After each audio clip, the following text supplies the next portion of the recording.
Joining us now is Kenya Kelly. She's a video and social media strategist. Great to see you, Kenya. Hey, great to see you too. So before we talk about how this latest news is impacting things, you not only are a strategist, this impacts you, but all of your clients essentially rely on this app. It's not just teenagers lip syncing and dancing, right? How has even Yeah. just this chatter impacted people's business?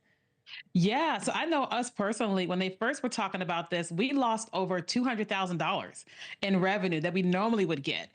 And so then our clients, they have found that they're not buying as much on TikTok. They're not spending as much time on TikTok. And so the amount of money that our clients would be making over on the platform, they are finding themselves having to restart over on Instagram and YouTube because people are just don't know what's going on while limbo is happening. Yeah, and if you can just explain to our viewers too, it's not like you can just have a platform and have a great following on TikTok and all of a sudden you're going to have the same following if you get on YouTube or Instagram or something else. I mean, it doesn't always translate.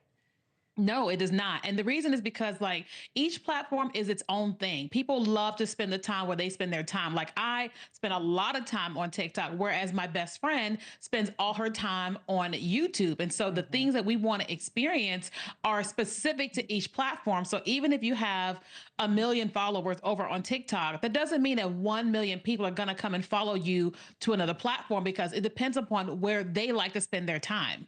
Right. So how could Trump's push to save TikTok change Americans' impression of him, especially his favorability with social content creators or young people that he's really been giving a nod to? He said, look, I've got a lot of young people supporting me. That's not as typical for Republicans in the past. So how will this all shake out for him and his favorability? Yeah, so I think that the people who were already Trump supporters are like, yes, he's our guy. We knew he was our guy. I think that those that were kind of on the fence about him are very curious. Their eyebrows are raised like, if he does make this happen, then maybe I'm a Trump supporter.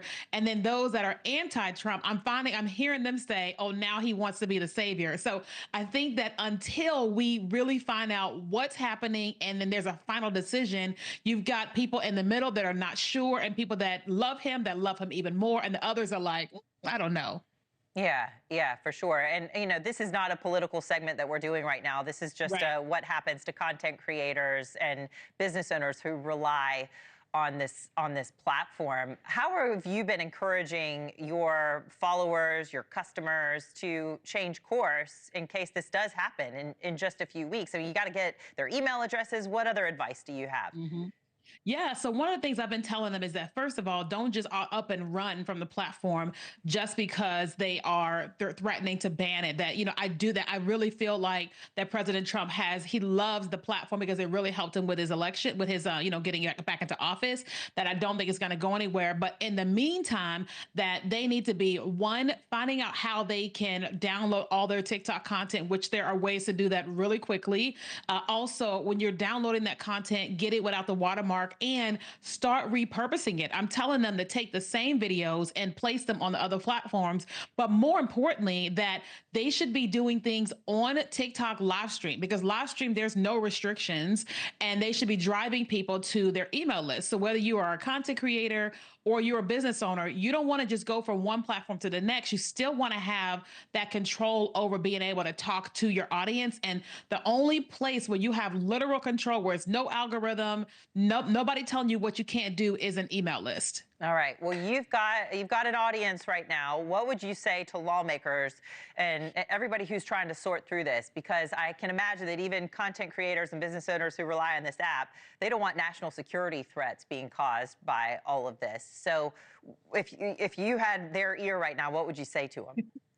So I would say that we as Americans, we completely understand the need to protect us from like all the national security reasons. Like we 100% get that. And we think that you should put whatever needs to be put in place to make sure that we are okay.